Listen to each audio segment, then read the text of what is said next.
Cancer, welcome to your reading for November. So let's get to it. Do you know, I'm going to have to do what I do with all these horoscopes and think it is November, isn't it, and not October or December. So if I look a bit vague in any of the others, that's why. I dread the time that I actually do that. These years are going that quick that one day that will happen, and I don't know what I'll do. I'll have to just put it up and just hope for the best. So we're going to be using the Golden Tarot by Cat Black. And we're also going to be using Work Your Light by Rebecca Campbell. So let's get to it and see what wants to come through for today. Well, not just for today, it's for the whole month of November. So Cancer, November 2024. As usual, it's your sun, moon, ascendant, or any houses that you have if you're intrigued. You're going to go that far with it all. Let me pull my chair in and actually look ready. Oh, November. I tell you what, I'm doing this at the beginning of October because I pre-film, especially tarot scopes. And at the minute, October is like, whoa. November, November for Cancer for those watching, please. Are we ready? Three of Swords, nursing a broken heart. Nine of Cups at the bottom, emotional well-being. It feels as though you have more knowledge in relation to your emotional well-being. You've made sense of some setbacks. The setbacks haven't just disappeared. The upsets, the difficulties hasn't just disappeared, but it's not held within the heart. It's here because there's still some stuff to sort through there. So being at peace with that. Um, it's interesting. I had like codes on it then. So I look in the screen again. You know, you see people doing light codes online. It looked like that. Hmm, interesting. You're going to get some light codes. You're going to get some light codes in relation to stuff, some more light codes, because it feels as though this is layer upon layer upon layer of stuff that wants to come through. Some of it's going to be really difficult, and I think this whole year has had so many difficult elements for you. But it's about bringing in emotional regulation, emotional happiness, so you feel more balanced in yourself and more stable and more grounded, even though this is emotions and emotions is feelings, water. And you think, well, that's not grounding. When our emotions are out of alignment or out of whack, out of sync, we become ungrounded, we become floaty all over the place. And this is wanting to bring us back into alignment because there's going to be decisions that need to be made going forward. And I wonder if those decisions I'm feeling, some of you it's coming into December, but January, February, March, April are the big decision months going forward, 2025. Okay. Oh, interesting. Yeah. Ten of Cups. I mean, look at that. Dealing with this will help to bring this in. The Ten of Cups is the happy ever after. You've worked through your cups, you've worked through your emotions, you've worked through emotional dysregulation, all of that. You've had the highs, you've had the lows, you've had the crazy moments, you've had the downright despair where you didn't think you'd come back from it. But it feels as though November, I nearly said August and October. Put August and October in your diary for next year. Um, it's helping you to bring you happy ever after. And I think from every cup that has been spilt, it is an opportunity for you to bring in your rainbow ray. And this has been a long time coming, Cancer, because it feels as though you've had to go through this emotional dysregulation to appreciate this.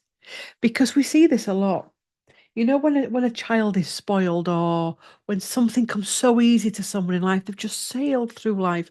Sometimes they can become quite self-centered or quite hard to please because they've not really had any struggles or anything. Whereas when you've had your struggles, sometimes well, it can do one or two things. It can make you really bitter and angry and sad and vengeful sometimes. Why me? Or it can actually make you realize that Those mornings when you wake up in pain, that morning that you wake up and you can move your hands or the anxiety isn't as high and you can go and have a coffee with a friend. That's biblical, is that? Or that moment that you think, I've just been round the shopping centre, I've done my shopping, and not once have I had a panic attack. Not once have I felt like running out. That's biblical. That is free. You can't buy that from Amazon. You can't get that online. That's free. And that comes from within. That is not something that someone can give you. That actually does come from within, and the demons you've challenged and the things you've faced. So yes, the demons you faced. Oops, knocking everything over. So we're going to call it the demons you have faced. I have to write it down, you know me. I'm Perry Brain. Gives you the fool, which is the leap of faith, the new beginning. You can really bang your drum, not rattle your drum. And you know what, as well with this, usually it is all about the fool is taking a leap of faith off of a cliff, and that's the story, is a terror of what happens to him then. He's like, I don't need to take no leaps because I know I'm going to be okay. I'm steady away. And the leaps, what I'm hearing, oops, maybe he does need to take a leap. The leaps I'm hearing they're not dramatic leaps, they're just not internal leaps. It's internal. The leaps of faith where you go and you're home and you say to your family, I've left the job. I've been there 20 years. I'm getting divorced. I'm selling up when we're moving to Jamaica or whatever. Everyone sees those big leaps, but these leaps inside where all of a sudden you think, they don't affect me anymore, or I'm thankful that happened, or actually, yeah, I've not had a panic attack for a week. That's the leap I'm talking about. Knight of Wands. And it leaves a way clear for you to go forward. Also, as well, there's an energy here of being comfortable with this new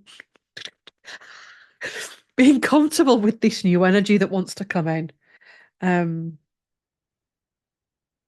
Seven of Swords can be about strategy, but it can also be about deceit. I'm going to come back and do a clarifier for that. Three of Wands, yeah. There is still this ongoing, and this is going to be for everyone, this ongoing stuff that we're releasing, but we're releasing it a lot quicker. That's why you're possibly having moments where you think, why have I just said that? Or I thought I was saying the right thing there, but actually I could have gone a bit higher or a bit deeper, or I could have just kept my mouth shut and not said anything and let that person work it out for themselves. Three of Wands is about what's coming in. It comes after the Seven of Swords. Let me come back to that in a minute. Temperance, balancing our behavior. This is about balancing our behavior. Maybe there's been some soul contracts here where you've had previous incarnations where you have been erratic. You may have been the abuser. You may have been the pillager of the village. You may have been the emperor in the previous lifetime that said, burn the town and kill the people. And in this current lifetime where you're at, it's about I need to bring something else into my life, and I need to bring balance into my life. So and that's how you become your emperor, but not an emperor that burns villages and towns. It's an emperor that can stand in his true power, in his true strength. Some definite past life, yeah. Letting go, Five of Cups here.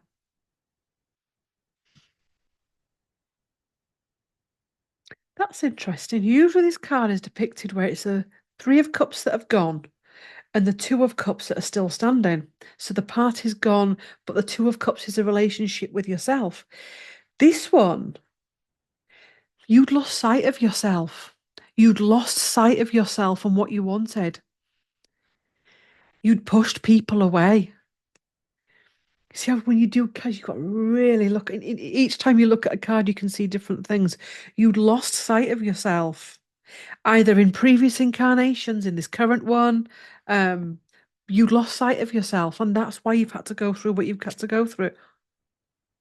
But that's breaking down the cycles. So it's a clean, fresh slate. So however you come to this session with me, this reading on Zoom, well, not on Zoom, but on YouTube, filmed on Zoom. Anyway, shh. That's why you've been drawn to watch this video possibly to the end, because it was something in you. You lost sight of you. You may have never seen sight of you because of your upbringing, because of schools, parents, grandparents, a false matrix.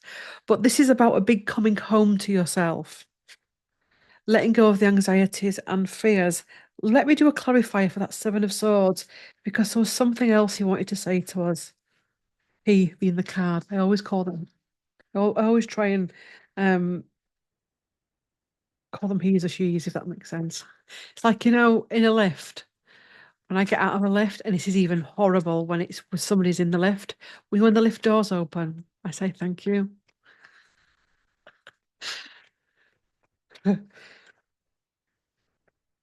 Seven of Swords clarifier. Ace of Wands. Yeah, these burdens that you've carried from lifetime after lifetime after lifetime, these burdens that you've carried in this current lifetime, and needing to transmute in the flames, needing to burn, to release. I'm conscious that we're doing this reading for November, which is, if you're in the UK, it's all about Bonfire Night. I don't celebrate Bonfire Night. I used to, but I don't now. But we've got the energy of fire and transmutation and transformation. So, 5th of, well, depending on where you live, I mean, it can be 4th, 5th, 6th, 7th, 8th, and the days around it. But around about November 5th, it's Bonfire Night. Ooh. But also, oh, this reminds me. Yes, okay.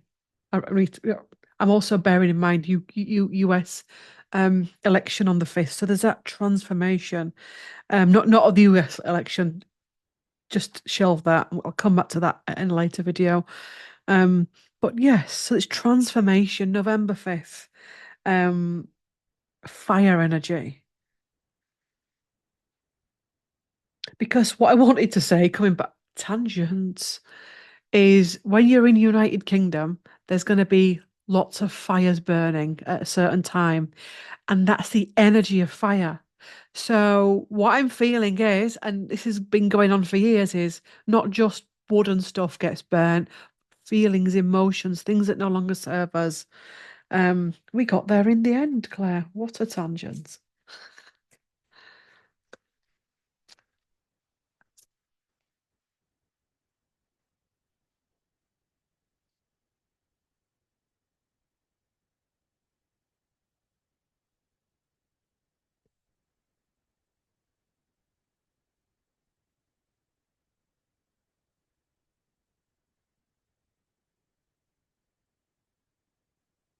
Transformation.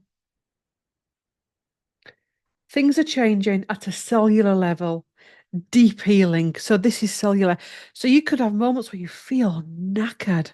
You're like, oh my God, what's wrong with me? And then literally seconds, minutes, hours later, you're like cleaning, vacuuming, mopping, filming, all this energy because it's cellular. In Rama, where are you being called to journey to? This is clearing the decks for something else that wants to come in. Two more cards. Star Mother. How can you mother yourself through this? So this is asking you to mother yourself. Keepers of the earth, you are not alone. Ancient ancestors stand beside you. So whatever you're going through now, your ancient ancestors are beside you. Your lineage, your energetic ancestors, and this is the initiation. This is the rites of passage and crossing the threshold. Going from one place of existence into the real where you're meant to be. At one point, you thought this was it because it wasn't as dark. It didn't seem as dark.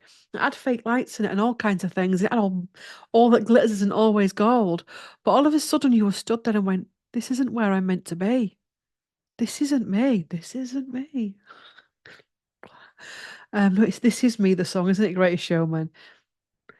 Um, and then you started to make the process. But the thing is, what happens is when we go, "I'm not meant to be here," the universe starts bringing stuff up. So, say for example, you think, I'm going to leave my place of work now. I want to go somewhere else. I'm self-employed, or go somewhere else. And you start looking. You start filling out your CV. Maybe you start looking at your finances and stuff. And you know what will start happening is Where you work will start pushing you out. Even if you don't speak or share your plans with anyone, you'll find there'll be meetings arranged when you're working. You'll find that social events will be arranged when you're not free. And you'll be like, what's happening? It's because the minute we say to the universe works with us and helps. And that can really drive up something. Insecurity and oh, I'm getting pushed out, I'm getting pushed out. I want to do it in my own time. The universe is fun. So, thank you for watching, Cancer. Please do like, comment, share, and subscribe. Please remember that below is the website where you can book sessions with me, you can book readings, you can book healings, Reiki, shamanic healing, mentoring, land clearance. Bear in mind, and I always say this every year, because the same issues arise, people want their year ahead readings. So a year ahead reading would be where you pick either a tarot reading and a crystal ball and tarot reading, whichever you're drawn to. And when we come to the session, I say to you, why have you booked this session? What would you like from it? You say, I'd like guidance for the next 12 months, i.e., 2025. So if you're wanting that, bear in mind that things can start booking up quickly at this time of year. So for November, December, January, because those are the times that people are thinking about the following year, because it's a time of getting ready. Energy, what energies are going to be at play? I remember doing mine because I always do my own as well for this year and thinking, nah, and I wish I'd taken heed and been more prepared for it. It can be a great thing not to look about predictions, but to look at the energies, what things are coming up for you, what pathways are opening up for you. So, website is below. So is my Instagram, my threads, my Facebook, and my other YouTube channels, of which you can follow me on. Thank you for watching. Like, comment, share, subscribe, and I will see you all in the next video. Bye.